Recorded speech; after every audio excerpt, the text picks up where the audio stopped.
Meninas, muito legal estar falando com vocês aí, a Mari e a Bianca falando né, de como foi, de como é a vida no dia a dia. Eu deixo vocês falar do Matheus que tem o autismo severo. Como que foi, assim, desde o início, né, a Bianca foi algo que foi tranquilo no dia a dia dela, assim. Mas como que é a visão de vocês, do Matheus criança, quais foram as dificuldades, o crescimento, o manejo no dia a dia, e o Matheus hoje, com uma certa idade, com 19 anos. O que vocês veem de necessidades e de dificuldades dessa grande diferença? É claro, de um adulto para uma criança são necessidades diferentes. Mas é importante falar um pouco sobre isso para as pessoas compreenderem a realidade de uma família. Como é que é isso daí? Por mais que hoje vocês veem como tranquilo, né? É importante vocês falarem para as pessoas entenderem essa diferença. Tranquilo? Mais ou menos. Como vocês desde cedo foram, né, convivendo, assim, claro que eu vou dizer para vocês, assim, eu faço alguns trabalhos sociais. E quando eu comecei a entrar no universo autista, conheço a Vânia, é uma pessoa extraordinária, e aos poucos vou conhecendo outras pessoas, eu falo assim, nossa, tem muita gente que reclama da vida por quase nada. E assim, reclama que eu digo assim, tem uma dor na unha aqui, falando, que dificuldade. Pelo amor de Deus, gente, tem que passar a noite em claro, né, de remédio, e médico, acorda cedo, e várias consultas, e tratamento. Então, assim, para encurtar, é importante falar isso, que a gente tem que ser empático e muita gente precisa ser ajudada. Então, às vezes, a gente não precisa ajudar só dando comida, a gente ajuda ouvindo, a gente ajuda levantando a bandeira, falando mais sobre isso, buscando políticas públicas para ajudar, viabilizar muitas coisas positivas. E é importante saber, porque se vocês falando o que vocês passam no dia a dia, as pessoas vão entender um pouquinho, né, o que é conviver. Diz pra gente, como é que é o Matheus, assim, quando ele era mais novo e agora, assim? Como que... Falar dele quando era mais novo. Vou deixar a mãe falar vou falar dele eu era muito bebê. Quando eu descobri o diagnóstico do Matheus, né? Quando eu percebi que tinha algo que não estava se encaixando, que estava fora dos padrões, ele tinha mais ou menos uns 3 anos incompletos, quase 3 anos. E começou aquela saga, né? Leva no pediatra, o pediatra diz que não tem nada, cada criança tem seu tempo. E quais eram as diferenças que eu via no Matheus nessa época?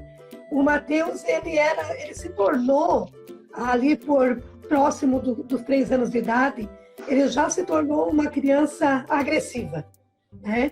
Ele era uma criança que chorava muito, que gritava muito. Às vezes ele começava a gritar pela manhã, né? Por nada, assim, de repente ele começava a gritar, mas isso gritar mesmo. E ele passava o dia daquele jeito, gritando, chorando, gritando. Jogava tudo que ele via, ele jogava. E a gente sabia que não era normal, precisava buscar ajuda e tal. Mas foi uma longa caminhada, né? E aos 4 anos ele ingressou na PAI, começou o tratamento dele lá, no caso uma triagem, né? Até os 10 anos, quando ele recebeu o laudo definitivo mesmo de autismo severo e retardamento severo. Mas então esse perfil do Matheus de agressividade já foi desde pequeno. Por exemplo, antes disso, com 1 ano e pouco, era muito comum eu levar mordidas, arranhões, simplesmente pelo fato de eu tocar, né? Eu tinha que tocar para dar banho, eu tinha que tocar para trocar fralda, eu tinha que tocar. E quando a gente tocava ele reagia com agressão, com agressividade. Só que a gente não entendia isso. A gente não conseguia ainda ver que era um toque que desencadeava a agressão. Então a gente fazia aquilo que é normal uma mãe, um pai fazer com qualquer criança neurotípica, né? A criança chora. O que você faz? Você quer acalentar, né? Você quer afagar, quer acalentar. Só que quanto mais eu tentava fazer isso, mais repulsa ele tinha. Sim, mais ele gritava, mais ele me agredia. E chegou ao ponto assim de eu chorar, né? Aquela coisa de mãe, meu Deus, esse menino me odeia. Esse menino ele não me suporta. Então, às vezes eu tentava beijar ele, né? No rosto, ou chegar mais próximo, ele cuspia. A reação dele era cuspir. Aquilo era uma facada, porque eu não conseguia ter esse momento com meu filho. Eu não conseguia abraçar, eu não conseguia beijar, então foi muito, muito difícil. E é por isso que eu tenho essa necessidade hoje de falar do autismo, porque eu não ouvi falar do autismo antes do meu filho, sabe? Eu não enxergava os autistas antes do meu filho. Eu fui ouvir a palavra autismo pela primeira vez no consultório médico com meu filho no colo. Então, era um universo totalmente distante para mim. Algo que eu realmente... Eu lembrei que quando o meu médico falou sobre autismo, eu tinha visto algo numa revista em quadrinho, né? E do Maurício de Souza, na época, alguma coisinha que eu tinha visto sobre o autismo. E eu pensei, o que será isso, autismo? Foi num consultório médico e eu deixei para lá, né? Eu deixei para lá, não me interessei. Então, realmente foi assim, uma queda, como eu e a Bianca sempre falamos, de paraquedas, né? No universo do autismo. E foi bem difícil, porque essa agressividade sempre foi, mas qual a diferença? A diferença é que quando o Matheus era pequeno, era mais fácil controlar esses impulsos de agressividade, né? Hoje ele é um adulto, então, além da agressividade, ele tem força, ele tem muita força, né? Ele tem 1,73 m de altura, ele pesa mais de 100 quilos, então a força de um autista já é inexplicável a força que eles têm no momento de crise. Multiplica a força deles na hora de uma crise. Mesmo pequenininho, eu custava a conseguir conter meu filho. Agora, hoje, já é bem mais difícil, né, Bianca? Demais. Então, a Bianca lembra mais. Ela teve, claro, as questões dela, que quando o Matheus entrava em crise. Mordida, levou muita mordida quando criança, levou muitos arranhões, mas eles lidavam com aquela situação de uma forma bem... Ele era criança e ela via naturalmente. Eu me constituí já no meio dessa situação. Não foi algo atípico para mim. Eu já estava inserida ali, então aquilo, eu cresci vendo aquilo, então para mim era comum. E o engraçado é que eu nunca sentei com a Bianca para falar sobre o que o Matheus tinha, o que era o autismo. A gente estava tão envolvido com o Matheus, tão envolvido com a luta para conseguir o atendimento para ele, né? E a gente nunca pensou nisso. Vamos sentar com a Bianca e vamos explicar. Quer dizer, ela sabia. Ela soube a cada acontecimento, ela foi aprendendo, sempre foi muito madura para a idade dela, extremamente madura. Mara, tem um detalhe importante, assim, porque é comum a criança, no início da fase, na psicologia fala isso, né? Que ela reagir conforme aquilo que se faz a ela. Então, se uma criança vai lá e empurra, ela vai lá e empurra também. É muito natural. E deve ter sido difícil, porque a Bianca não nasceu super poderosa desse jeito. Ela era um bebezinho. E deve ter sido difícil para você, Mara, passar pela dificuldade do Matheus, dentro da sua proporção. Eu digo assim, eu sou pai. E é muito difícil, porque quando eu tenho uma de 16 anos, né? Uma filha de 16 e outra de 9. Quando a maior já não quer muito abraço e beijo, a gente já sente, né? Mas eu já sempre dei abraço. Agora imagine desde pequeno você não poder abraçar e beijar seu filho. Então, esse vídeo vai ficar no IGTV e eu gostaria que outras pessoas assistissem para se sensibilizar com isso. Mas a gente tem um filho que a gente ama, que é muito amor. Eu só fui entender a relação de amor realmente depois que eu tive minha primeira filha. Ela nasceu, eu comecei a chorar. Aí a minha esposa assim, tá chorando por quê? Eu falei assim, porque um dia ela vai embora. Olha só, ela mal tinha nascido e eu já tava no desespero que ia embora. Então assim, é muito, muito maluco falar sobre isso. Um amor de filho A gente aprende a amar mais do que a nós mesmos quando a gente tem um filho, essa é a verdade. Que a gente diz que ama a companheira e tal, o amigo, mas é tipo assim, eu em primeiro lugar, né? Depois que o filho nasce, ele te ensina aquele amor incondicional, que você coloca tudo de lado, até mesmo muitas vezes a tua felicidade, algo que você quer muito, né? Para estar à disposição daquele filho. E no caso de um filho especial, exige muito mais essa renúncia ainda. É verdade. Mas nesse caso aí, a Bianca e o Matheus foi até suave, vamos dizer assim, porque eles tinham tamanhos iguais. O Matheus, quando pequeno, era muito miudinho. E a Bianca já era mais forte. Então, ela sempre era maior que ele. Mesmo, Ela sempre foi maior que ele. Então, os dois se entendiam, né? Eles se entendiam, se brigavam, ele batia, ela também batia nele, e eu tinha que apartar, e aí era assim.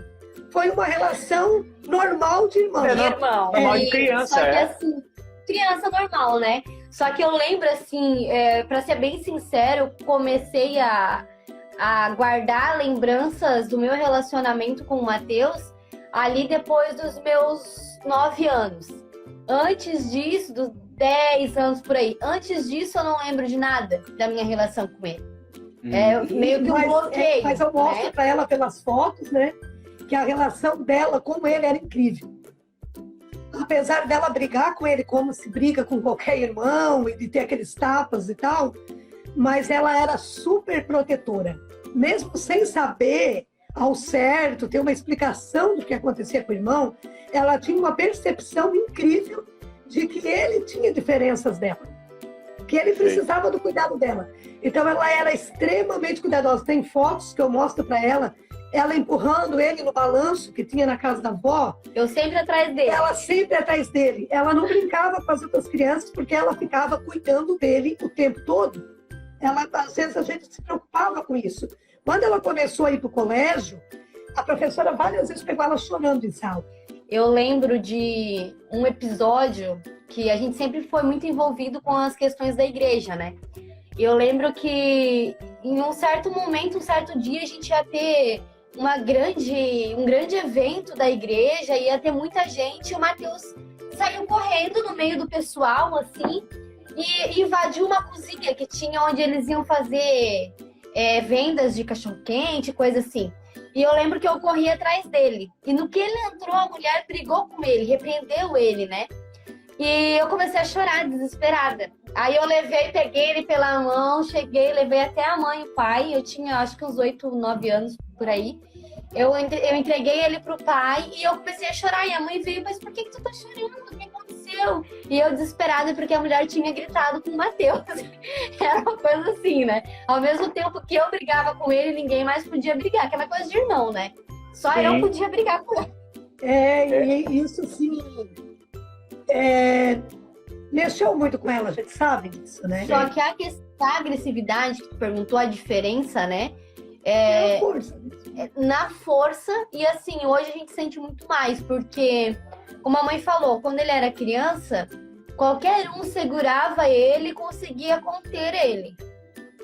Agora, hoje, assim, a gente até estava comentando aqui em casa que quando ele tinha uma crise de agressividade e ia bater na mãe, se eu chegasse e mandasse ele parar, ele me obedecia e ele parava. Eu conseguia conter ele. Hoje, com a questão da força dele, se ele tá brigando com a mãe e eu chegar perto dele para tentar conter ele me bate também. Hoje, assim, ele tem muita força. Ele é muito maior do que eu, ele é muito maior do que a minha mãe, sabe? Então, mesmo nós duas juntas, pra conter ele é muito difícil. Eu tô com uma cicatriz no meu nariz de domingo passado, domingo retrasado, que eu estava com um óculos, que eu uso óculos, e ele veio e me deu um tapa no nariz. E o meu óculos cortou. Só que assim, isso foi do nada. Tava aqui em casa...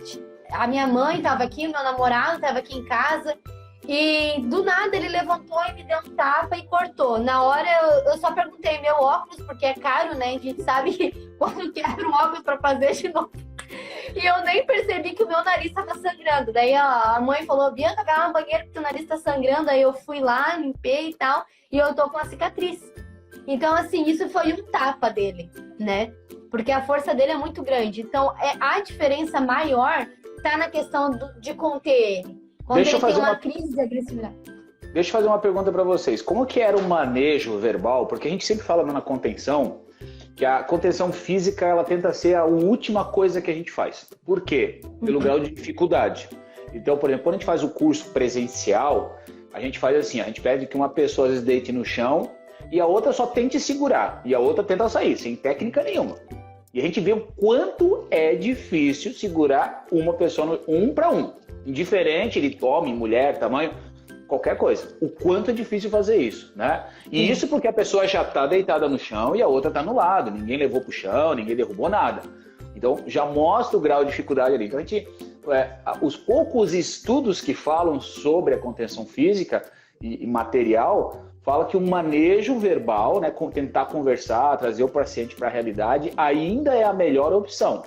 Né? Sim. Mas é claro, vai existir alguns casos que não tem jeito, que chegou a um ponto que ele oferece risco para ele e para as outras pessoas. Me responde uma coisa, como que era o manejo, como é que era a conversa de vocês para tentar trazer um Matheus o máximo possível para a realidade para acalmar ele? Como é que funciona isso para um autista severo? Quer falar? Pode falar. Vou falar um pouco da minha relação com o Matheus, né? Ele sempre me ouviu muito. Por ser irmã, então eu sempre tinha as formas de conversar com ele. E quando ele está em crise, eu sempre tentei trazer algo que ele goste. Ele é apaixonado por música, né? Então, quando ele estava numa crise e eu via que ele ia... Porque assim, a gente conhece e antes de chegar na parte da agressividade, a gente já vê alguns sinais antes. A gente vê que ele já tá ali, ele já tá inquieto, o olhar dele muda, o olhar dele, a forma dele olhar muda muito. Chama de agitação psicomotora, começa a agitar alguma coisa, o rosto, as mãos, e aí já mostra os sinais que a família já consegue ver, né? Sim, às vezes ele dá um grito, sabe? Do nada ele gritou, aonde a gente tá, a gente já se prepara porque a gente sabe que ele tá vindo, sabe? Então, tem agora, esse negócio que se fala muito de gatilho, realmente para nós é bem complicado, sempre foi, porque a gente descobrir esses gatilhos. Claro que a gente descobre alguns. A gente não sabe o que leva ele a isso. Mas tem alguns que vêm absolutamente do nada, entende? Então é bem imperceptível, é difícil a gente saber. Mas tem coisas que realmente a gente consegue perceber, né? Por exemplo, o Matheus, uma coisa que faz ele entrar em crise muito é o não. Ele não gosta de ser confrontado, sabe? Ele não gosta de ouvir o não.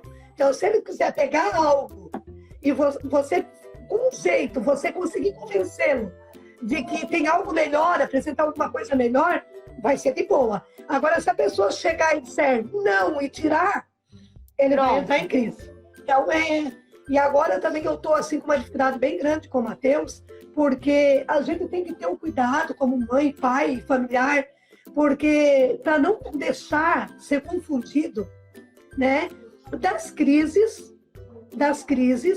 também para as birras.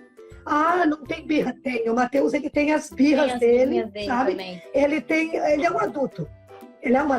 Então ele sabe o que me toca, o que me machuca. Ele sabe o que toca a Bianca, o que machuca a Bianca. Então ele vai direitinho naquilo, sabe? Ele tenta, por exemplo, isso aqui não é para o Matheus mexer, ele vai mexer naquilo, ele vai tentar destruir aquilo, porque ele sabe que ele vai te confrontar, vai te atingir.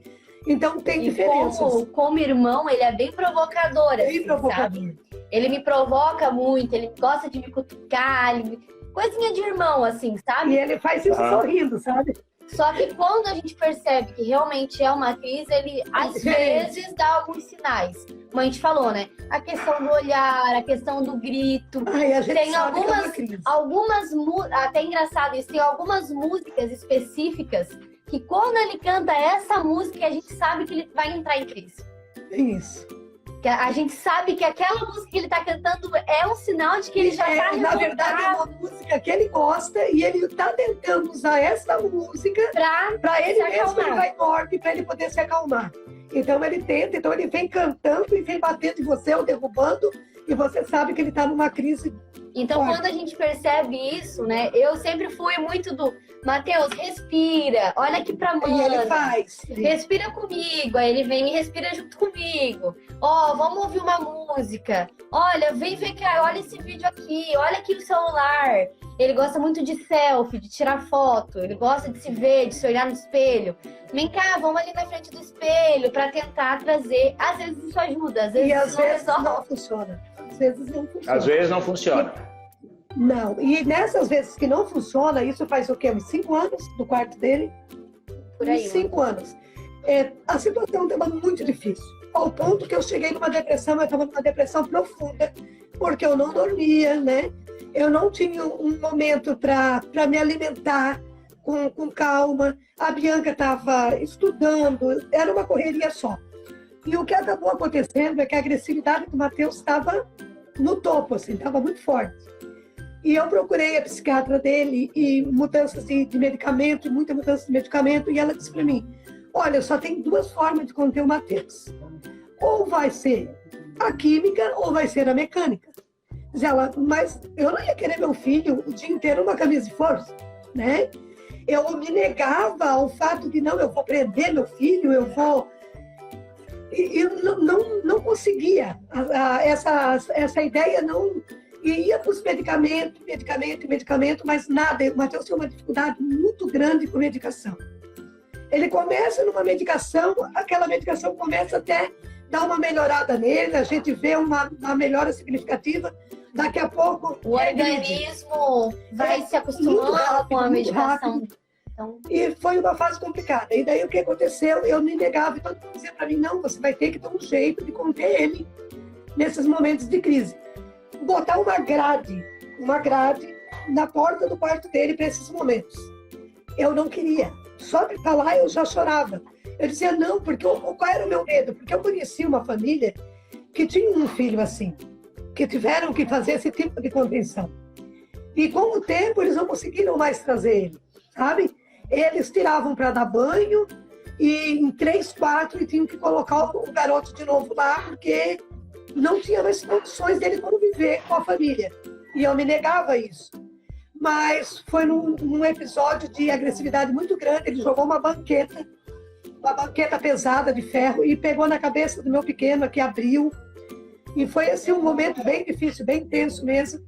E eu disse, abri mão. Eu disse, não, vamos botar essa grade na porta do quarto dele para esses momentos de crise. Mas foi muito difícil mesmo. Mas quando a gente chegou, a gente percebeu assim que colocando a grade, o quarto é grande, né? Tem espaço. Então tinha a cama lá dentro, a cama dele, enfim. Quando ele ficava em momento de crise, a melhor coisa era prender ele lá dentro e a gente ia conversando com ele pela grade. Que daí a gente conseguia vê-lo para não deixar ele se machucar, porque ele tinha muito essa questão da autoagressão, né? Então a gente ia conversando com ele até ele se acalmar. Hoje ele já se acostumou tanto com a questão do quarto que quando ele entra em crise, ele mesmo, ele viu, ele bateu em alguma coisa, ele jogou alguma coisa, ele já sai correndo pro quarto dele. E espera a gente trancar. E espera a gente fechar a porta, porque ele sabe que ali ele vai se acalmar. E graças a Deus, né, que foi uma coisa bem legal, assim, que bem ele não precisa dessa grade, que era o meu medo, que nas primeiras vezes eu botava ele lá dentro, sentava do lado de fora e chorava. Isso aqui ficava assustada. Eu sentava e chorava, porque eu não aguentava ver aquilo. Só que foi uma coisa que eu relutei muito, mas que para ele funcionou de uma maneira bacana. Ele se adaptou, né? Até por quê? Porque a gente não mantinha ele lá, né? A crise, a gente ficava junto com ele, a gente não deixava ele lá como uma maneira, vamos dizer assim, de se livrar dele, né? Vamos deixar ele lá, tá em crise. A gente ficava ali do lado, falando com ele, conversando com ele, se acalma para você poder sair, para a gente fazer uma coisa bacana, para a gente poder fazer uma coisa legal. Então ele ia se acalmando e ele sabia, ele aprendeu que a hora que ele se acalmava, ele podia sair e estava tudo bem. Então ele acabou, com o tempo, se adaptando tanto a isso dele mesmo procurar, né? Dele mesmo procurar. Então hoje, assim, ele entra em crise, corre pro quarto, a gente fecha, conversa com ele, quando ele tá calmo, ele mesmo vai até a porta e ele fala, né, pra gente. Tu se acalmou. Ele fala, tu se acalmou, porque ele fala tudo na terceira pessoa, né? Aí ele fala pra gente, tu se acalmou, pega a chave pra soltar ele diz. Aí a gente abre pra ele sai, senta no sofá e daí fica tranquilo de novo, sabe? Mas ele já percebeu que ali ele vai estar no momento de crise, passando ele já pode sair e vai ficar tudo certo. Ele viu que é pro próprio bem e segurança dele, né? E entendeu, ele compreendeu da forma dele. Deixa eu perguntar uma coisa para vocês que vem em dúvida, até era uma das perguntas assim, ó, quais são os fatores que levam o Matheus a entrar numa crise ou até um surto, por exemplo, em ambientes públicos, né? O que faz ele entrar? E quando ele chega nesses ambientes públicos e entra numa crise, ou não sei se já chega a surtar, o que vocês fazem? É importante levar isso. Até depois numa outra pergunta a gente vai fazer, é assim, como é que as pessoas reagem a isso? Mas vamos falar do como vocês trabalham, porque é difícil, a contenção, nesse caso, física já é difícil, pelo tamanho dele, né? Eu tenho certeza que vocês tentam trabalhar da melhor forma possível, o máximo, a conversa com ele para tentar dar uma amenizada nessa situação, até porque é um ambiente público, né? Conta pra gente como é que esses momentos para vocês e pro Matheus. Bem, quando pequeno, eu ouvia muito falar sobre isso, né? Que o autista não socializa bem, né? Que o autista... Então eu dizia, não, eu vou fazer com meus filhos. A gente sempre quer ser a Mulher Maravilha, né? Que o meu filho vai se socializar bem. Então o que a gente fez? A gente viajava muito. A gente gostava de viajar. Então a gente não parou de viajar. A gente incluiu o Matheus nas viagens, normalmente. Ficava em hotéis, ia para casa de família, parque de diversão, todos os lugares a gente levava ele. Tá, qual era o problema? Ele chegava, se mostrava irritadiço, né? Ele ficava, às vezes, chorãozinho, e era pequeno, então era fácil, estava ali no colo. Tá? E eu consegui manter isso até uns 10 anos. Claro que gradativamente, conforme ele ia crescendo, ia ficando mais tenso, né? Então, nessa época que ele já estava maiorzinho, eu tinha 9, 10 anos, eu tinha que ficar meio que segurando ele. Quando ele entrava em crise, uma coisa que eu fazia, ele jogava no chão, eu me jogava no chão também. Ficava ali junto com ele, segurava ele, e eu fiz isso dentro do Beto Carreiro, né? Cheio, e eu fiz isso, ela era pequenininha ainda, encostada. Então eu deitei lá no lado dele, fiquei lá junto com ele. Ficou a mãe e o Matheus deitados no chão no meio do Beto Carreiro. E todo mundo curtindo o ambiente. Olhando, uma plateia, sabe? Mas eu fiquei ali com ele até ele se acalmar e depois ele ficava numa boa. Só que o Matheus sempre foi muito relutante a lugares públicos. Sempre. Ele gosta de estar na casa dele, no ambiente dele, com as coisas dele. E isso é peculiar do autista? Mas com o Matheus isso é muito mais forte. Grave, sim, o Matheus não gosta. E hoje a gente entendeu que o Matheus ele não gosta de sair. Ele não gosta. E ele entrava em crise, ele passou a entrar em crise toda vez que ele saía do portão. Bastava sair do portão. E não era, às vezes, nem crise de agressividade. Primeiro, ele tinha uma crise de ansiedade. Aí, após essa crise de ansiedade, vinha a crise de agressividade. Então, a gente entendeu que não, o Matheus ele não gosta de lugares públicos. Hoje, a gente não tira o Matheus de casa se não for realmente necessário ele sair de casa. E mesmo assim extremamente difícil. Porque a gente aprendeu que ele não gosta. Então, assim, hoje ele precisou... Ele toma injeção, né? De medicamento. Hoje foi o dia dele ir na farmácia tomar a injeção dele. Uhum. Então, a gente programa ele antes e pergunta. Semana passada, a gente teve que tirar ele de casa, ele ia tomar a injeção dele. A gente falou, Matheus, vamos lá na farmácia, que o rapaz que aplica a injeção nele, ele já fez amizade, então ele gosta do rapaz, tá tudo certo. E ele sabe que ele vai lá e volta para casa, ele sabe a rotina, ele sabe como é o processo de ir até lá e voltar. Só que a gente falou para ele, Matheus, vamos lá tomar a tua injeção? Ele falou, não, tu quer ir dormir. A gente, ok, não vamos insistir, ele quer ir dormir, então a gente vai deixar ele dormir. E daí hoje ele foi, tomou a injeção dele e voltou para casa. Mas isso tem que ser muito trabalhado com ele. Ó, você vai lá, você vai tomar a injeção. Ou às vezes quando ele quer, né, Bia? Às vezes ele diz que quer passear, quer ir passear de carro. Então, mas esse passear de carro dele é o pai botar ele dentro do carro, dar uma quadra e voltar para casa. Então, se meu marido se alongar um pouquinho, ele começa a ficar agressivo. Então tem que voltar. É aquele. Então, assim, é difícil pra gente, é difícil. Mas a gente tem que aceitar. Sim. É o jeitinho dele, assim, que ele gosta. Vai se moldando ao pouquinho as necessidades dele frente. Porque, assim, a gente sabe que dentro dessas formas do medicamento, de consultas, né? Por exemplo, um dos fatores que vocês devem passar uma dificuldade é a questão de consultas médicas, porque vai ter que esperar. Então, hoje já se ouve falar, eu até acompanho o grupo do WhatsApp lá, aqui de Joinville, que fala assim, né, buscar essa prioridade no atendimento, né, uma criança ou paciente autista, porque ficar esperando por muito tempo, imagine se é um severo, aquilo vai dificultar, né? Então, assim, com certeza vocês e muitos outros pais devem passar uma dificuldade quando criança ainda, né? Agora, imagine um adolescente adulto não é fácil. Como é que eu vai vou dizer fazer, pra né? ti assim, ó. De uma experiência que eu tive, Bianca, hoje, se o meu pai chegar e falar assim pra mim, Bianca, vai ter uma consulta em tal lugar com a psiquiatra do Matheus, eu preciso que você vá comigo, eu já tenho crise de ansiedade, já só não falar. Ela não consegue ir. Eu não Eu consigo fiquei mais. 1 ano sem conseguir acompanhar, na época da minha depressão, sem conseguir acompanhar o Matheus em consulta nenhuma. Então era o meu marido, um amigo, um membro da família, alguém ia com ele. Porque eu chegava no lugar e para ele já era muito difícil, porque se você falasse o nome do lugar, ele já sabia que ele ia ter que esperar, que ia ser demorado. Então ele já saía de casa em crise, já saía agredindo. Ele mesmo tentava se acalmar às vezes, né? Ele entrava no carro e dizia, ele fala muito pouco, né? Ele não, eu digo que ele não é verbal porque ele não mantém uma conversa tal, mas ele fala já, hoje ele se comunica algumas coisas. E ele dizia assim, calma, calma, ele ficava pedindo calma para ele, né? Fica calmo, fica calmo. Se acalma, ele dizia. Às vezes ele falava, se acalma, meu filho. Como se fosse meu pai falando para ele. Ele dizia, se acalma, meu filho, se acalma. E chegou a situações de nós chegarmos num lugar e a psiquiatra exigir que nós levemos ele até o consultório. E aí foi o último dia que eu acompanhei meu pai, né? Foi o último dia.